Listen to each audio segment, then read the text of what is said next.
Récemment, il y a quelqu'un du groupe La Clé sur la porte, qui est un organisme qui vient en aide aux femmes victimes de violences conjugales, qui est venu nous voir pour nous demander c'était quoi un don d'action. Elle avait entendu dire que c'était avantageux, mais elle se demandait pourquoi.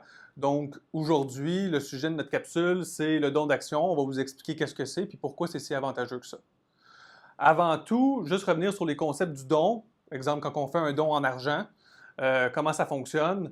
Sur le premier 200 que vous donnez, vous avez droit à un crédit d'impôt de 32,5 Puis sur l'excédent, donc si vous donnez plus que 200 bien là, vous avez droit au gros taux qui est de 48,2 Donc ça commence à être intéressant.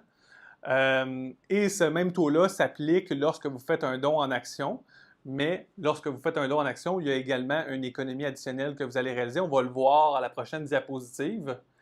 Un don en espèces, par exemple, de 5 000 vous donne droit à un crédit d'impôt de 2 377 Donc, au net, après avoir fait votre déclaration de revenus, là, puis avoir reçu votre crédit d'impôt, vous avez votre coût là, pour ce don-là, c'est 2 623 Si vous donnez des actions, par contre, donc pour le même montant de 5 000 donc ça peut être 5 000 d'actions de la compagnie XYZ, peu importe, vous donnez cette valeur marchande-là.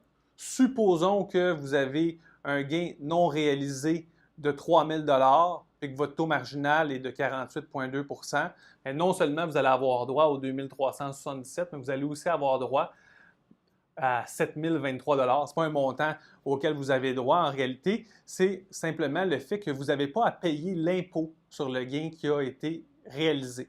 Donc, en donnant des actions, tous les gains non réalisés, vous n'avez pas à vous imposer dessus.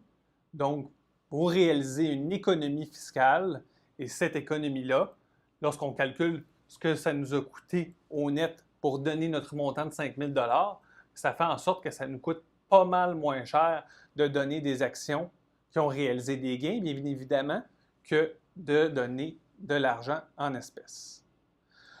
Évidemment aussi, plus on donne des actions qui ont un gain important par rapport au coût qu'on a payé, donc en pourcentage, plus ça va être avantageux de donner ces actions-là, donc donner les actions qui ont réalisé les plus gros gains.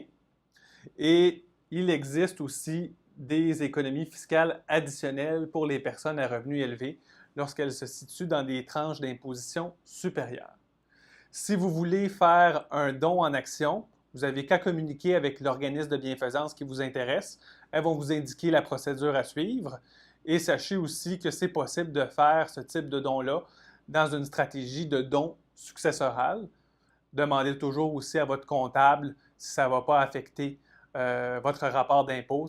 Il y a des maximums à respecter. Ça peut impacter votre calcul de l'impôt minimum de remplacement. Donc, consultez un expert de ce côté-là. Donc, je vous remercie de nous avoir écoutés. Si vous avez des questions, appelez-nous ou communiquez avec nous au info@gpsmedici.ca. Merci.